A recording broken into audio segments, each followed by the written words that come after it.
수요 예배 자리에 오신 여러분 축복하고 환영합니다. 산뜻한 봄바람이 우리를 시원하게 또 적셔주는데요. 오늘도 주님이 주실 은혜를 사모하며 우리의 마음과 정성을 모아 거룩하신 하나님께 예배 드리겠습니다.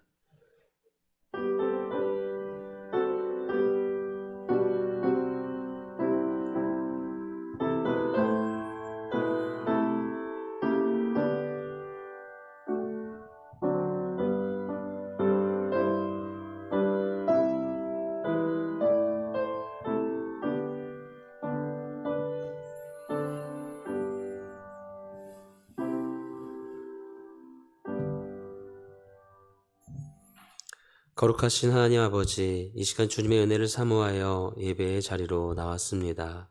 오늘도 믿음 주시고 인도하여 주심에 감사드립니다. 또 주님을 예배할 수 있음에 기쁘고 주님을 사랑하는 마음으로 예배할 수 있음에 감사드립니다. 이 시간 온전히 주님만 바라보고 주의 말씀을 더 깊이 경험하는 시간 되게 하여 주옵소서. 예수 그리스도의 이름으로 기도드립니다. 아멘. 다 함께 찬송가 159장 부르시겠습니다. 찬송가 159장입니다.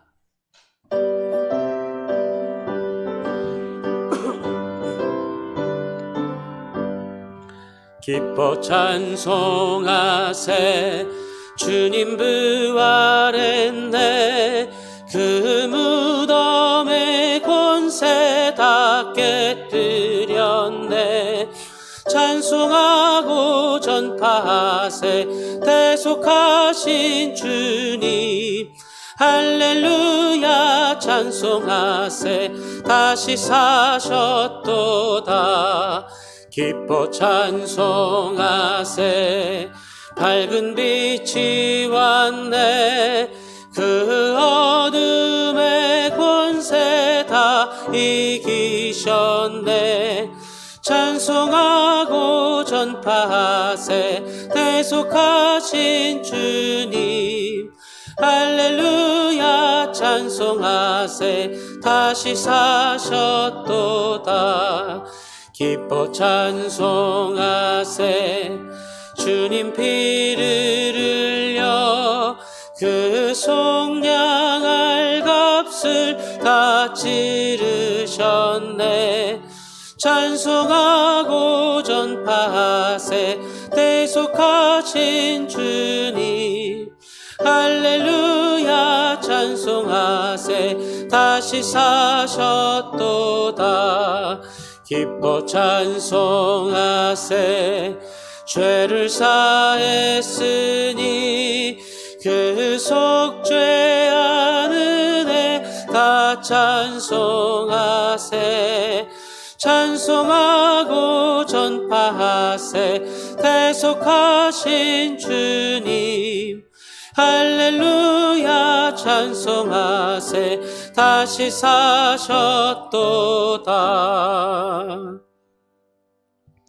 이어서 찬송가 161장 찬양하겠습니다. 찬송가 161장입니다.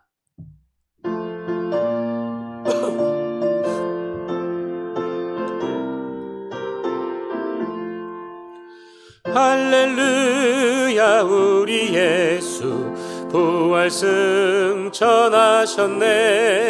세상 사람 찬양하니 천사와 답하도다.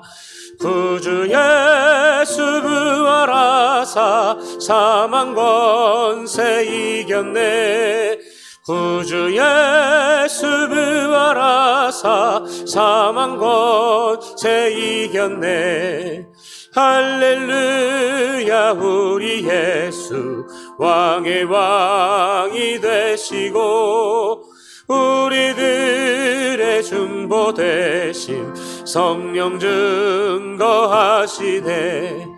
구주 예수 부활하사 처음 열매 되셨네. 구주 예수 부활하사 처음 열매 되셨네. 할렐루야 우리 예수 흠과 티가 없도다. 무덤 어둠 속에 있는 죄인 주가 일으키시네. 구주 예수 부활하사 영광 주러 오시네. 구주 예수 부활하사 영광 주러 오시네. 오늘은 12번째 깔뱅이 기도로 함께 기도하겠습니다. 전능하신 하나님, 뿔뿔이 흩어지고 분열되었던 그리스도의 몸된 교회를 독생자의 인도하심으로 연합하게 하셨사오니 우리가 믿음으로 하나 되게 하시고 이 세상에 속한 모든 유혹에 맞서 끊임없이 싸워 나가게 하시며 날마다 역경이 찾아와도 옳은 길에서 벗어나지 않게 하소서. 죽음의 위협이 몰려와도 두려움에 사로잡히지 않게 하시고 마지막 소망의 불꽃을 잠재우기보다 우리 눈과 마음, 모든 생각이 생명을 연장하고 죽은 자를 살리시는 주님의 권능을 바라보게 하소서. 비록 우리는 육신의 죽음을 맞이할 수밖에 없으나 우리 주 독생자의 보혈로 허락하신 생명샘에서 무궁한 기쁨을 누릴 그날까지 우리 영혼이 영원한 구원을 사모하게 하소서. 예수님의 이름으로 기도합니다. 아멘.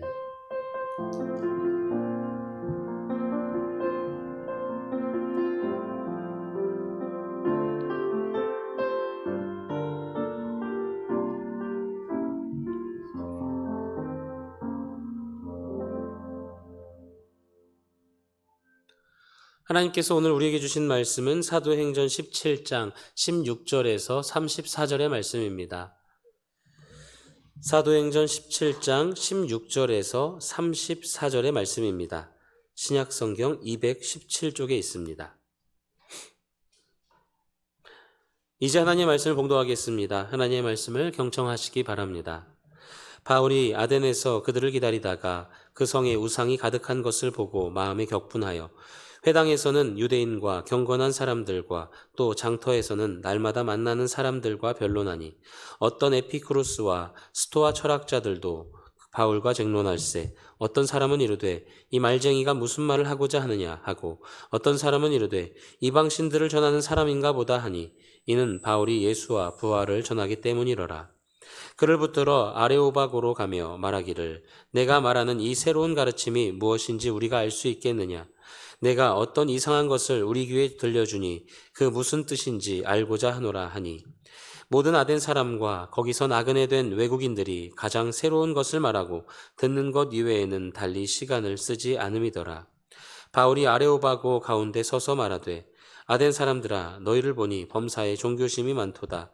내가 두루다니며 너희가 위하는 것들을 보다가 알지 못하는 신에게라고 새긴 단도 보았으니 그런즉 너희가 알지 못하고 위하는 그것을 내가 너희에게 알게 하리라. 우주와 그 가운데 있는 만물을 지으신 하나님께서는 천지의 주제시니 손으로 지은 전에 계시지 아니하시고 또 무엇이 부족한 것처럼 사람의 손으로 섬김을 받으시는 것이 아니니 이는 만민에게 생명과 호흡과 만물을 친히 주시는 이심이라. 인류의 모든 족속을 한 혈통으로 만드사 온 땅에 살게 하시고 그들의 연대를 정하시며 거주의 경계를 한정하셨으니 이는 사람으로 혹 하나님을 더듬어 찾아 발견하게 하려 하심이로되 그는 우리 각 사람에게서 멀리 계시지 아니하도다. 우리가 그를 힘입어 살며 기동하며 존재하느니라. 너희 시인 중 어떤 사람들의 말과 같이 우리가 그의 소생이라 하니 이와 같이 하나님의 소생이 되었은즉 하나님을 금이나 은이나 돌에다 사람의 기술과 고안으로 새긴 것들과 같이 여길 것이 아니니라. 알지 못하던 시대에는 하나님이 간과하셨거니와 이제는 어디든지 사람에게 다 명하사 회개하라 하셨으니 이는 정하신 사람으로 하여금 천하를 공의로 심판할 날을 작정하시고 이에 그를 죽은 자 가운데서 다시 살리신 것으로 모든 사람에게 믿을 만한 증거를 주셨음이니라 하니라. 그들이 죽은 자의 부활을 듣고 어떤 사람은 조롱도 하고 어떤 사람은 이 일에 대하여 내 말을 다시 듣겠다 하니 이에 바울이 그들 가운데서 떠나매 몇 사람이 그를 가까이 하여 믿으니 그 중에는 아라오바고 관리 디오누시오와 다말이라 하는 여자와 또 다른 사람들도 있었더라. 아멘. 이제 목사님께서 하나님의 말씀 전해주시겠습니다. 은혜로운 시간 되시기 바랍니다.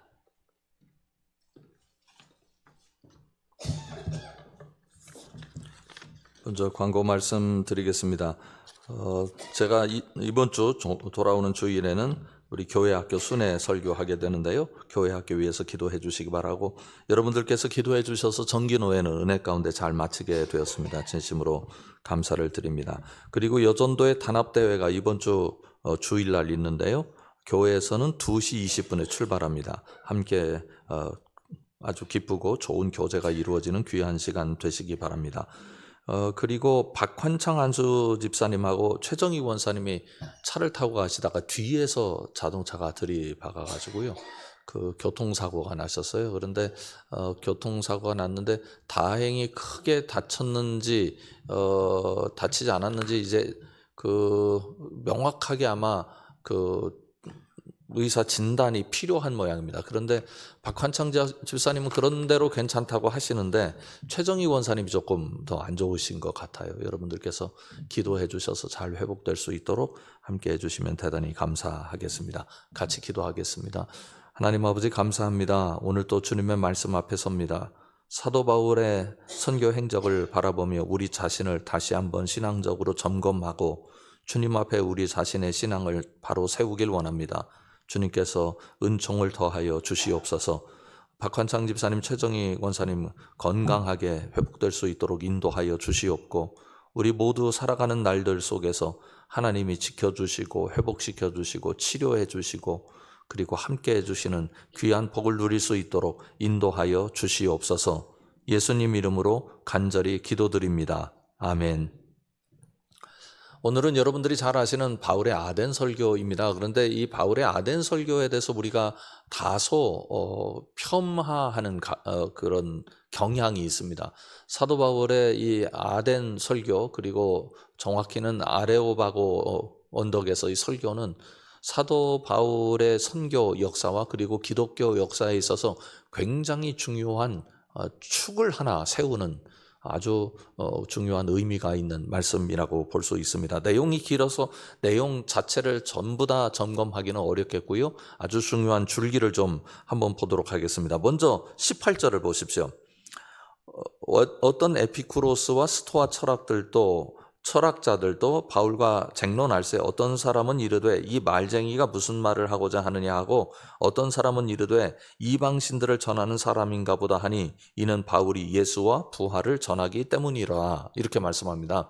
예수와 부활을 바울이 아덴에서 선교를 했습니다. 그런데 아덴을 지배하고 있던 그 당시의 문화적 흐름, 사상적 흐름, 이념적 흐름을 이야기하는 단어가 두 개 나타나고 있는데요. 에피쿠로스와 그리고 스토아 철학입니다. 한번 간단하게 점검을 해보면 좋겠는데, 저는 뭐 철학자가 아니니 자세히 여러분들에게 말씀드릴 수는 없고, 그러나 이 두 사상의 굉장히 중요한 중심축은 말씀드릴 수 있겠습니다. 에피쿠로스 학파는 어떤 게 굉장히 중요한 과제냐면, 맨 마지막 컷 좀 보여주시겠어요? 인생의 목표를 쾌락으로 정하는 겁니다. 그런데 많은 사람들이 이 쾌락에 대해서 오해를 하세요. 육체적 쾌락, 감각적 쾌락을 이야기하는 것으로 생각을 하는데 그게 아니고, 우리 안에 있는 여러 가지 고통, 불안, 염려, 그리고 인생에서 겪고 있는 우여곡절들, 그래서 인생이 시소를 타지 않습니까? 올라갔다 내려왔다 올라갔다 내려왔다 하는 이 불안한 요소로부터 자유한 것을 쾌락이라고 말합니다. 다시 말하면 굉장히 중요한 뭐라고 전문적인 용어로 얘기하느냐면 아타락시아라고 하는데요. 내면에 아주 평온함을 누구도 흔들 수 없는, 그래서 아주 고요해지고 아주 평온해서 그것 자체가 기쁨이 되고 그것 자체가 쾌락이 되는 그것을 의미합니다. 그래서 그 당시의 사회 문화 속에서 지배적인 경향을 가지고 있었고요. 또 스토아 철학도 비슷한 거라고 볼 수 있는데, 여기는 쾌락을 추구하는 게 아니라 덕을 추구한다고 말합니다. 보다 더 조금은 행동주의적인 경향이 있습니다. 덕을 추구하는데, 이 덕이라고 하는 건 뭐냐면 내면적인 통제력을 갖는 거예요. 그래서 욕망이 우리를 끌고 가고, 그리고 우리 삶이 이런저런 요소들에 의해서 내면이 흔들리게 될 때 그걸 이성적인 판단으로 제어를 해가지고 내면을 내 스스로 말 고삐를 쥐고 있듯이 내 내면을 쥐겠다 하는 생각을 가지고 있는 겁니다. 그래서 여기에서는 뭐 이성적 수양이라든지 아니면 도덕적인 의무라든지 도덕적인 책임, 그런 것들 마땅히 우리가 그렇게 살아야 한다. 왜냐하면 이것이 우리가 추구하는 바 굉장히 중요한 과제이고 그것을 온 세계가 추구할 때 이 세상에 유토피아가 건설될 수 있다. 그런 생각을 가지고 있는 겁니다. 한쪽에서는 보다 좀 소극적이긴 합니다. 그러나 내면적인 평온을 추구하는 거라면 여기 스토아 철학은 매우 도덕적이면서 그리고 사회 체계적인 특징이 있고 한 사람이 내면적 평온만 아니라 뭔가 그 평정심을 가지고 자기 삶을 통제할 수 있는, 그래서 다른 사람과의 관계를 이상적으로 끌고 갈 수 있는 어떤 힘을 가진 그것을 의미합니다. 여러분들께서 지금 말씀을 들으셔서 아시겠습니다만 이런 흐름들은 우리 현 세계에도 굉장히 중요한 과제이기도 합니다. 어떻게 내면적 평온을 유지할 수 있느냐, 얼마나 중요한 과제입니까? 그리고 어떻게 사회를 통합적으로 바라보고 통합적인 관계 속에서 사회 질서를 세워가고 서로에게 부딪힘이 없는, 인간이 인간으로 산다고 하는 것은 통제력을 갖는 건데 너와 나의 관계 속에서 통제력을 어느 정도 가져가지고 건강하게 관계를 유지하는 것이 중요한가, 이런 것에 대한 노력이 지금 이 세계에도 필요한 거죠. 그러니 그리스 아테네라고 하는 이 도시가 상당히 수준 있는 도시라는 것을 알 수 있습니다. 이 상당히 수준 있는 도시에 들어가서 바울이 예수 그리스도와 부활을 선포했습니다. 그 얘기는 어떤 얘기냐면 이 세상이 아무리 수준 높고 이 세상이 아무리 대단해 보여도 거기에 복음은 설득력이 있다. 그렇게 바울이 믿었던 겁니다. 그러니까 바울의 용기가 대단한 거죠. 뿐만 아니라 이 도덕적인 노력들 그리고 마음의 평온을 유지하고자 하는 이 모든 노력들이 가상하기는 하나 그러나 예수 그리스도 없이 불가능한 것이다 라고 바울이 결론을 내린 겁니다. 바울도 철학자였거든요. 그래서 바울이 변증하기 위해서 복음이 너희들이 원하는 세계에 대한 답이지 쾌락주의나 그리고 스토아주의가 너희들이 원하는 세계를 이루어줄 수 없다라고 하는 도전장을 내민 것이라고 볼 수 있어요. 근데 여기서 이제 바울이 어디로 옮기게 되느냐면 19절에 보면 그를 붙들어 아레오바고로 가며 말하기를 이렇게 얘기하고 있어요. 제가 그림을 하나 여러분들에게 보여드립니다. 아레오바고 그 언덕을 사진 찍은 건데요. 그 위쪽에는 신전이에요. 파르테논 신전이 가장 큰 신전이고 거기에 주변에 또 신전들이 몇 개 더 있습니다. 제가 확인을 못했는데 그 밑으로 바위처럼 되어 있는 경사면이 있죠. 이 경사면이 바로 아레오바고 언덕입니다. 그 당시 그 그리스 아테네라고 하는 도시는 많은 이런 광장들을 가지고 있었어요. 이런 광장들이 어떤 의미를 가지고 있느냐면 아고라라고 하는 이름으로 불리워집니다. 이 아고라라는 말은 시민들이 자유롭게 다른 사람들과 자기의 생각을 나눌 수 있는 토론의 광장이라고 볼 수 있습니다. 지금은 유럽 여행을 가보면은요, 광장이 많이 있긴 한데 지금은 시장으로 주로 사용되죠. 그래서 그 뭐 5일장도 서고 3일장도 서고 그러더라고요. 매일 마켓이 들어서는 곳도 있기는 있습니다만 문화 행사가 이루어지고 시장이 이루어지는 곳이긴 한데 이 아테네 도시에서는 적어도 여기가 철학적인 토론의 장소였습니다.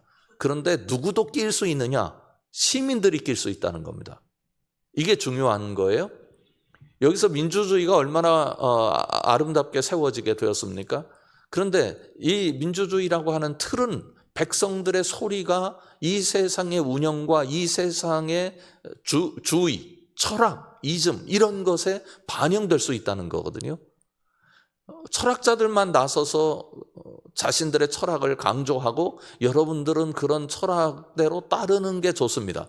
종교인들만 나서서 이 종교가 중요하니 여러분들은 따르십시오가 아니라 많은 사람들이 철학적 사조나 종교적인 여러 행태에 관해서 자신들의 의사를 비교적 자유롭게 표출할 수 있는 장소를 만들어냈다고 하는 점이 중요하죠.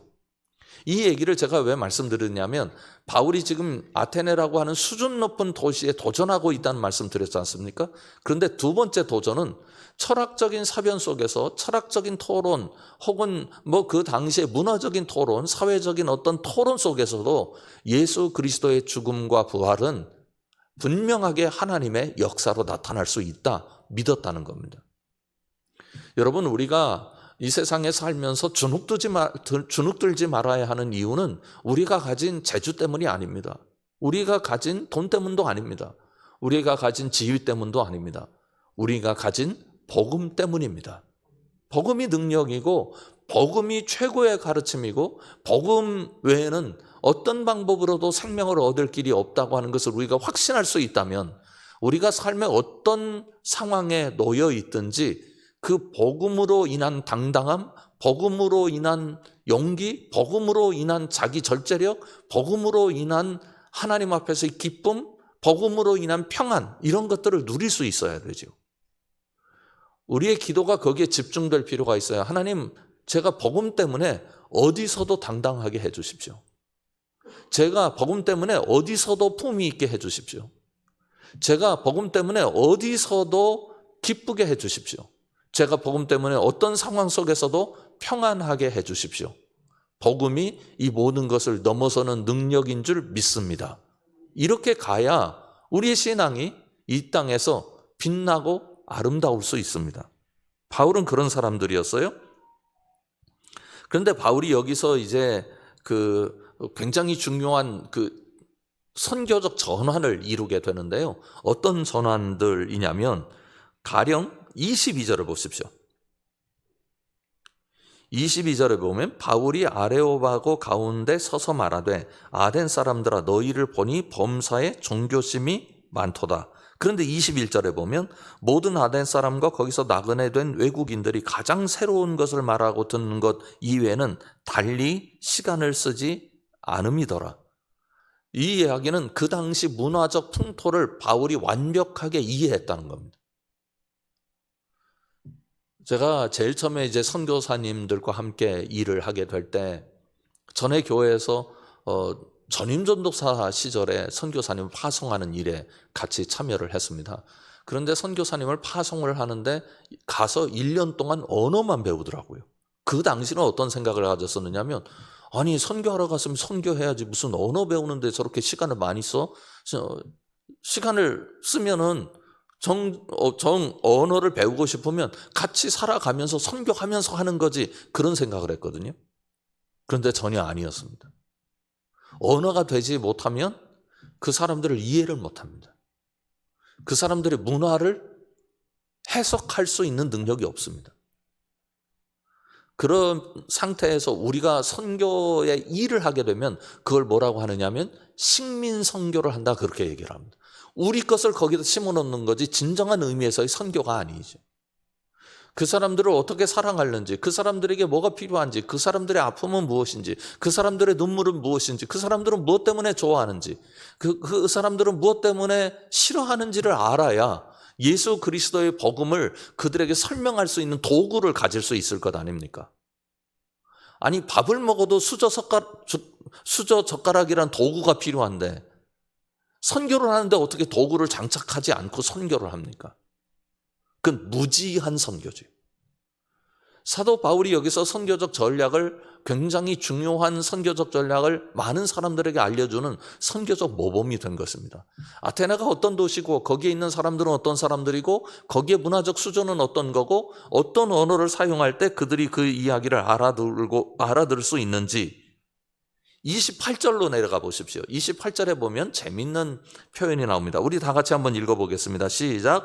우리가 그를 힘입어 살며 기동하며 존재하느니라. 너희 시인 중 어떤 사람들의 말과 같이 우리가 그의 소생이라 하니. 뭘 지금 적용하고 있어요? 그 나라 그 도시의 시인의 언어를 사도 바울이 인용하고 있습니다. 그 얘기는 뭐냐면 거기에 있는 사람들과 사도 바울 사이에 파이프라인이 형성됐다는 거예요. 가령 예를 들어서 우리나라에 외국인이 왔는데 저 김밥 좋아해요 라고 얘기를 하든지 김치 주세요. 김치 좋아해요. 그러면 우리가 얼마나 그 사람과 금방 친근한 느낌이 드는 겁니까? 지금 문화적 도구를 사용하는 거거든요. 그래서 우리가 어디를 가든지 여행을 가면 적어도 감사합니다, 안녕하세요, 아침, 점심, 저녁 인사 정도, 그리고 뭐 실례합니다 정도는 반드시 그 나라 언어로 사용하라라는 이야기를 하는데, 그 나라 언어로 사용하면 그 사람이 우리를 대하는 방식이 달라진다고요. 여행할 때도 하물며 문화가 중요하게 여겨지는데 선교할 때야 오죽하겠습니까? 여러분, 저는 그런 생각을 해요. 우리가 선교하기 위해서 우리가 성장해야 되고, 우리가 선교하기 위해서 우리가 배워야 된다. 여러분, 괜찮아요. 제가 한번 그런 말씀 드린 적이 있는데, 저희 아버님, 어머님 자랑이 한 가지 있어요. 어떤 거냐면 카톡 하시는 거예요.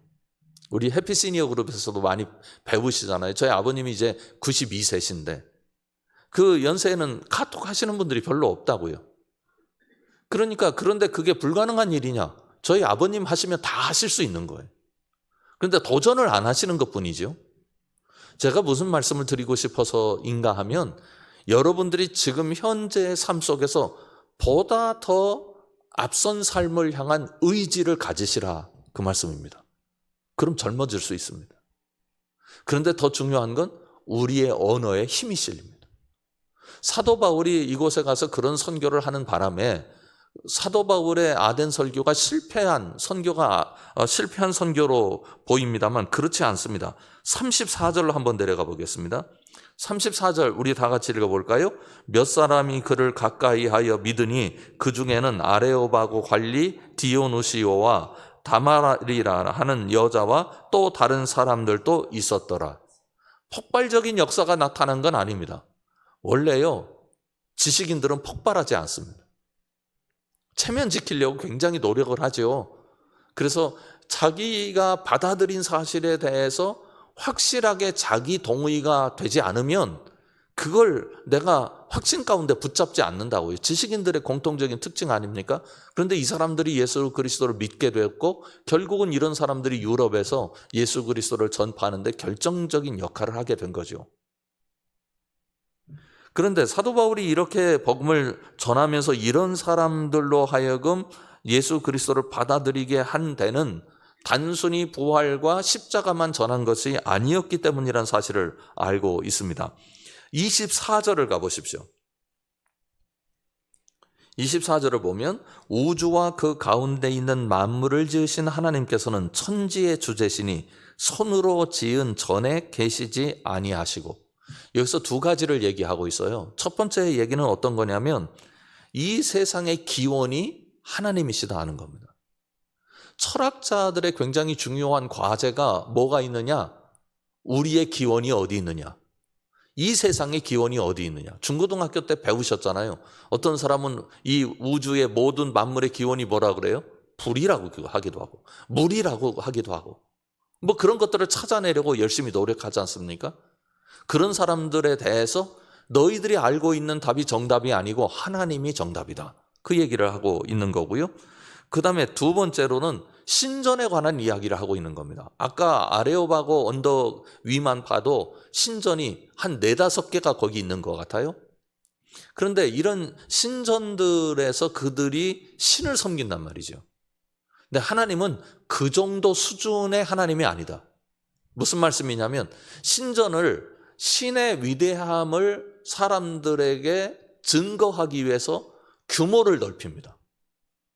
아름드리 기둥을 세우고 천정을 높이 세우고, 그리고 우리가 믿는 이 신은 이 정도 이 건물처럼 위대하다 하는 것을 사람들에게 보여주는 건 아니에요? 그런데 사도 바울이 이렇게 얘기를 하는 거죠. 이런 정도의 건물 안에 갇혀 있을 신이 아니다. 하나님은 오히려 너희들이 지은 신전의 돌도 하나님이 만드셨다, 이렇게 얘기를 하는 거죠. 저는 우리가 이 한국 교회가 규모의 논리로부터 해방되지 않으면 답이 없다는 생각이 듭니다. 교회가 크면 하나님이 커지시는 겁니까? 아니에요. 하나님께서 구약시대에도 너희가 나를 위하여 집을 만들면 얼마나 큰 집을 만들 수 있겠느냐, 그렇게 말씀하셨어요.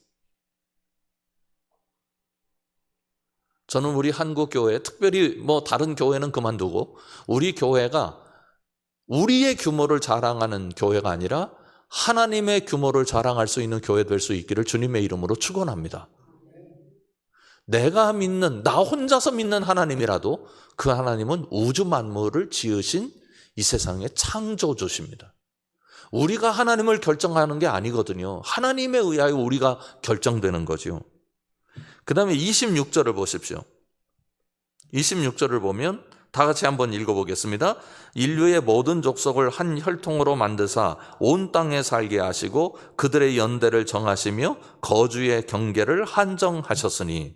네, 온 세상의 인류를 하나로 만드셔가지고 하나님이 국가도 혈통도 이 모든 것들, 지역도 다 경계를 결정하셨다. 그렇게 이야기함으로써 그들의 세계관에 대해서 그들의 지식을 바탕으로 해서 새로운 하나님의 질서를 이야기합니다. 그러니 그 당시에 있는 많은 사람들이, 받아들이기 어려운 사람들은 조롱했을 거라고요. 뭐 말도 안 되는 소리 하지 말아라. 왜냐하면 새로운 소리니까. 그들의 사고와 그들의 그동안의 판단의 도구로는 사도 바울이 전하는 것을 받아들일 수 없었습니다. 그러나 아까 우리가 확인했던 디오누시오와 그리고 다말이라고 하는 여자, 그리고 또 다른 사람들이 하나님의 놀라운 역사를 받아들이게 되었지요. 그 후에 사도 바울이 이제 깨달은 게 있습니다. 뭘 깨달았느냐면 고린도전서에서 그 이야기를 하는데, 아덴 설교를 마치고 나서 진짜 능력은 어디에 있는가 하는 것을 깨닫게 된 거예요. 십자가와 부활에 있다.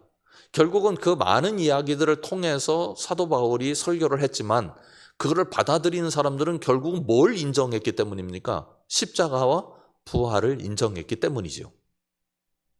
그러나 사도 바울의 그 이전과 그 이후의 선교는 많이 달라졌습니다. 그 이전에는 하나님께서 이 땅에 주신 역사를 유대적 관점에서, 그리고 예수님이 가르쳐준 관점에서 증명해내고 그것을 강하게 논리와 설득력을 가지고 이 세상에 집어넣으려고 했다면, 이 이후로부터는 그 지역을 섬세히 살피고 그 지역 속의 언어들, 그 지역 속에 사는 사람들을 고려해서 새로운 선교적 전환들을 이루어내기 시작합니다. 그러면서 이제 그 바울의 선교가 전 세계적으로 펼쳐지게 되는 거죠. 여기서 저는 한 가지 참 감사한 사실을 발견했습니다. 그건 뭐냐면 사도 바울도 처음부터 다 된 것은 아니었더라. 처음부터 그가 제일 처음에 예수 그리스도를 만나자마자 복음을 증거하러 갔잖아요. 그러다가 죽을 뻔했죠. 그래서 이제 그 주변에서 사도 바울을 그냥 놔두면 안 되겠다 싶어가지고 일정 기간 분리시켰고, 거기서 충분히 훈련 받은 다음에 선교사로 나서게 했는데, 선교적 과정에서도 바울이 계속 성장하는 겁니다. 선교적인 어떤 경험을 할 때마다 배워가는 거예요. 그 배움을 통해서 예수 그리스도의 복음을 변증하는 능력을 갖게 되고, 그래서 결국은 로마서라고 하는 위대한 책을 쓸 수 있는 능력까지 이르게 된 거예요. 그러니까 우리가 두 가지 욕심 중에 한 가지는 포기해야 되고 한 가지는 가져야 돼요. 첫 번째 포기해야 될 것은 내가 그때 그럴 걸, 여태까지 되지 못한 것의 미련에 대한 욕심입니다. 그냥 오늘부로 내려놓자고요, 우리 다. 지금까지 채워지지 않은 거, 지금까지 안 된 거, 지금까지 이르지 못한 거, 그거 미련을 두고 있는 건 진짜 헛된 욕심이에요. 왜요? 그건 죽었다 깨나도 안 돼요. 그러면 뭐에 대한 욕심을 가져야 되겠습니까? 될 수 있는 거. 우리 앞에 될 수 있는 게 얼마나 많아요? 얼마나 많아요? 우리가 성장할 수 있고, 우리가 변할 수 있고, 우리가 하나님을 더 깊게 만날 수 있고, 한 가지 우리 삶의 변화를 일으킬 수 있고, 대단한 건 아닐지라도 우리에게 할 수 있는 여지가 지금 얼마나 많이 널려 있는지 모르겠습니다. 그런데 그걸 내가 놓치면 안 되잖아요. 할 수 있는 건 해야죠. 여러분 모두가 다시 한번 예수 그리스도에 대해서 우리가 소망을 가지고 성장할 수 있고 변화할 수 있고 또 하나님께 기쁨을 드릴 수 있다고 하는 그런 자신감을 가지고 앞으로 나아가셔서 하나님께서 여러분들의 존재 자체를 기뻐하시는 복을 누릴 수 있기를 주님의 이름으로 축원합니다. 기도하겠습니다. 아버지 하나님 참 감사합니다. 사도 바울의 선교적 모습을 보면서 때로는 연약하기도 하고 때로는 담대하기도 하고 때로는 도전적이기도 하고 때로는 피하기도 하는 모습을 봅니다. 이 모든 과정을 그러나 주님께서는 사도 바울을 통하여 하나님의 놀라운 역사를 일으켜가는 재료로 사용하셨습니다. 아버지 하나님께 간절히 구하옵나니 저희들 사도 바울만큼 되는 사람들은 아니라 할지라도 주님은 주님의 필요를 따라서 저희들도 사용해 주시는 줄 믿습니다. 주님 사용하시기에 합당한 도구 되기 위하여 오늘도 기도하고 오늘도 주님을 바라보고 사모하고 그리고 우리 자신에게 주신 하나님의 놀라운 은혜를 바탕으로 해서 한 걸음 한 걸음 앞을 향하여 나아가는 믿음의 진보가 있는 믿음의 백성들 되게 하여 주시옵소서. 예수 그리스도의 이름으로 간절히 기도드립니다. 아멘. 하늘에 계신 우리 아버지, 아버지의 이름을 거룩하게 하시며 아버지의 나라가 오게 하시며 아버지의 뜻이 하늘에서와 같이 땅에서도 이루어지게 하소서. 오늘 우리에게 일용할 양식을 주시고 우리가 우리에게 잘못한 사람을 용서하여 준 것 같이 우리 죄를 용서하여 주시고 우리를 시험에 빠지지 않게 하시고 악에서 구하소서. 나라와 권능과 영광이 영원히 아버지의 것입니다. 아멘.